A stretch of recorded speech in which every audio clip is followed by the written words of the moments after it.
So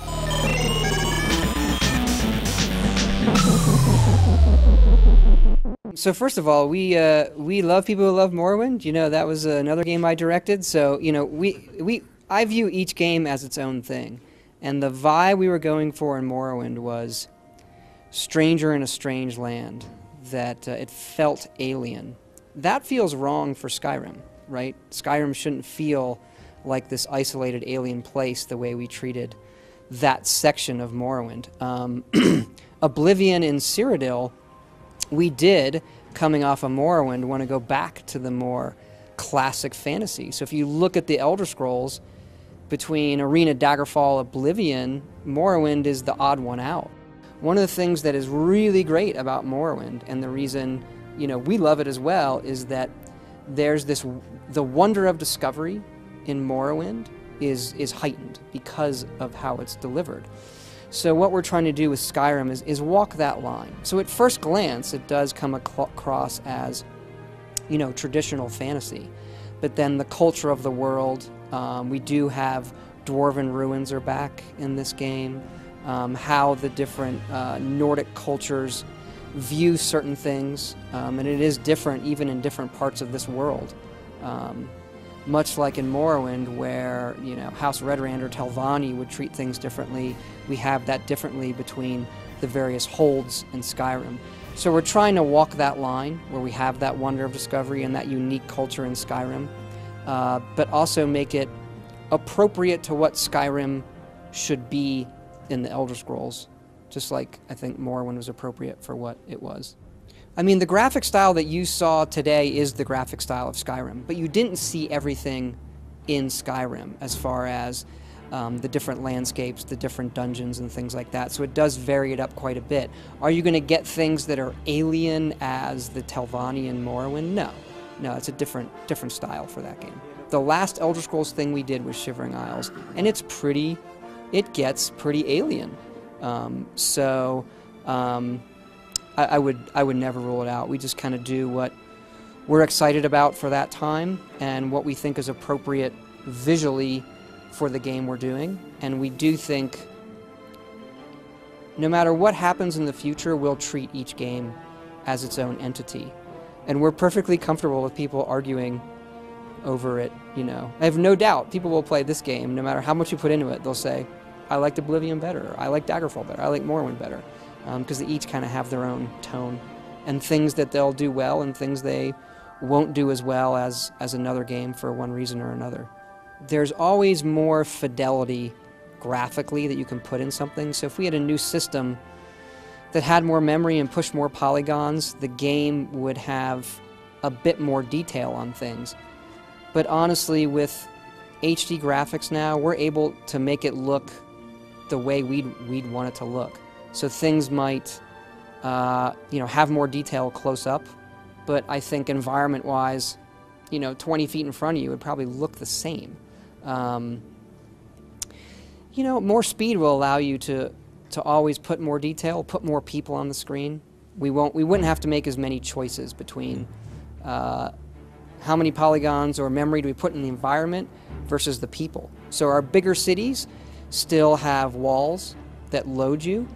So that if you know, we were on a next-gen system, that might be something we wouldn't have to do, memory-wise, you know, to section that off. But at the end of the day, the experience is kind of the same. You would just be walking smoothly into that city as opposed to clicking the door, waiting for the load, and then going in. I don't know how... I don't really dwell on those things, to be honest, like what we can't do this and we can't do this. So I'm kind of thinking on my feet, things that we could do. You know, for the most part, the list that we made of technical features we wanted after Fallout 3, we got all those done and then kept going. We got more done technically than we had planned on. You know, most of the things you're going to get out of a new console are mostly graphical. So right now, we're able to do whatever we can design and have time to code and balance and those kind of things, role-playing wise, stats, systems, AI, relationships, dynamism, all that stuff, we're able to get it all done. The hardware isn't holding us back in any way.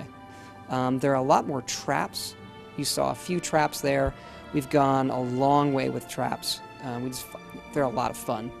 So there's a lot more of that, and spatial puzzles with things like that. When it comes to like the kind of more adventure gamery puzzles that you saw there, I don't know the exact number, to be honest. More than we've done before. That's the best way to say it. We're currently around 120, which is a lot. And then we have what we call POIs, points of interest. They're like, you know, little mini encounters that we have outside. It might just be an altar with some necromancers around it, something like that. And there's well over 100 of those at last count. I don't have an exact number of that either. The numbers get so big that we stop counting these kind of things, so a lot, yeah. So the giants have their own camps. And for some of the creatures that are like natural creatures and they roam and do stuff, you know, they just are what they are, whether it's, we have wolves and deer and elk, and they have their little dens, but we don't have to spend a lot of time on how they live. When it comes to like giants, the draugrs that you saw, we have some other creature types we're not talking about yet. We've really not got into like just, okay, this is who they are, but then where do they live? How do they live? What's all the clutter that goes with that? So when you see giants in the game, they're often with mammoths. We didn't show that today, but we will in the future. And their camps and their fires and how they dress themselves. Things like that we've really gotten into to make it believable, as opposed to just, here's a creature and they walk around, they attack you. So that would be the, you know, the difference. And there are obviously some creatures that are more important than others that have gotten more attention. And in the future we'll be showing more of the creatures and more of, you know, how they live and where they live.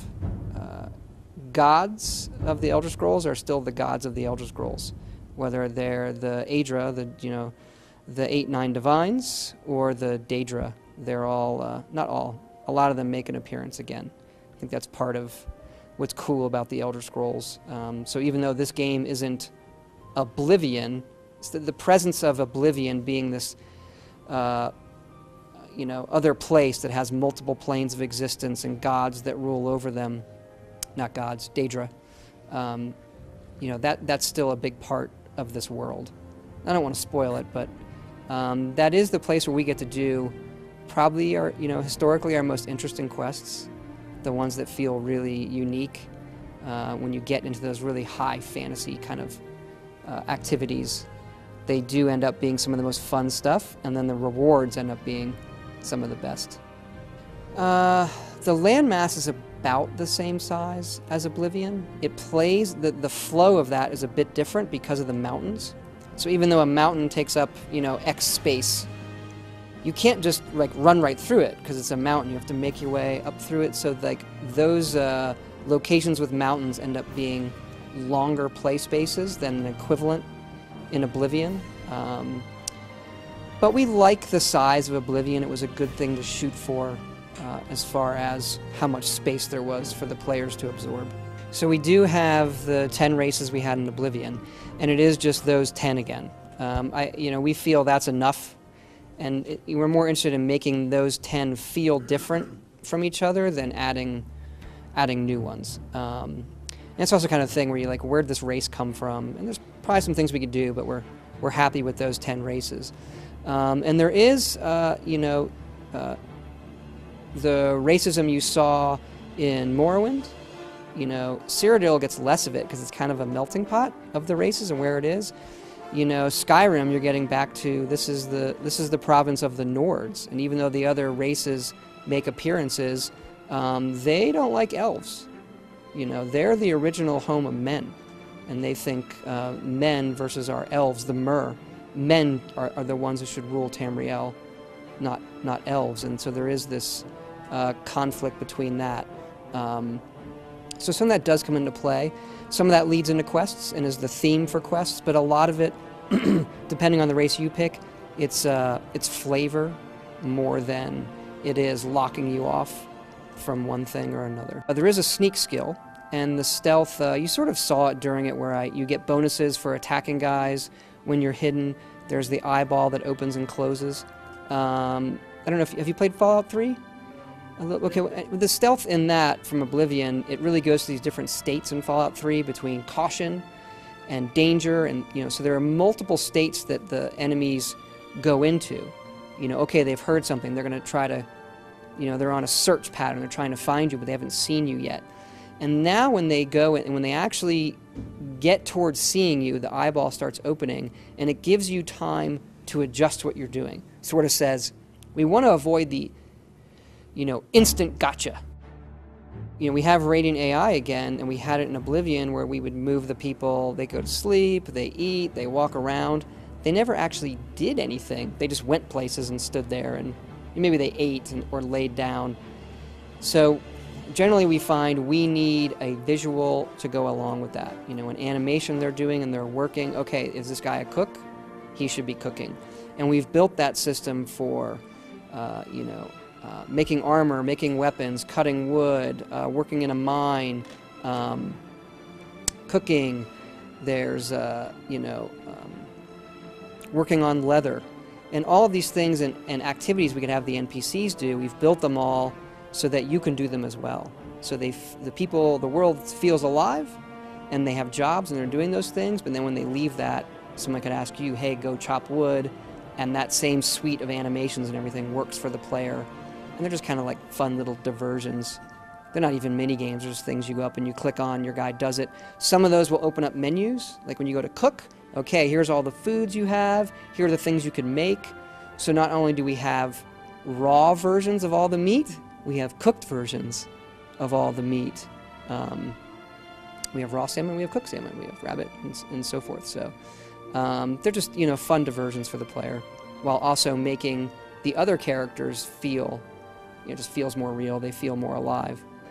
What I can tell you is there's crafting for each of the major disciplines. So the magic crafting one is enchanting, where you make your own magic items. The combat one is smithing, you make your own armor and weapons and improve them. And then we've moved alchemy for us kind of into the stealth. That ranger role of going through the forest and making potions. So that for us in this game is the stealth crafting one. And enchanting alchemy really is something we can take advantage of in this game, like we did in Oblivion, because we have these forests and this collection aspects. So we're not quite talking about alchemy yet, how it works, but it does work a bit differently than Oblivion in some interesting ways. Alchemy, smithing, enchanting are all skills. And so you'll level up by doing those things, and you're also going to create the most interesting items you can create come out of those versus cooking or chopping wood or those kind of things. The easy answer is it's just more manpower and more time. Our level design staff and our art staff is bigger, and they have really taken to making these all unique.